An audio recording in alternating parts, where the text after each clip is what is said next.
major bathroom remodel, which usually involves completely gutting the bathroom, all fixtures being removed, and then an upgrade on the overall look of the bathroom like we've done here, as well as many times people are looking for a little extra space in order to make the bathroom the size they really want.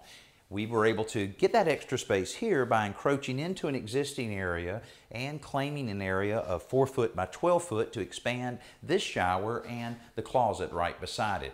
Of course, a successful major bath remodel involves a lot more than just selecting pretty fixtures. The desire to get rid of the old dated fixtures usually brings on these projects, but creating a layout to maximize the available space is where the challenge lies. In doing that, some relocation or addition of plumbing lines is inevitable, which isn't cheap, so planning to minimize it will help you to control the budget.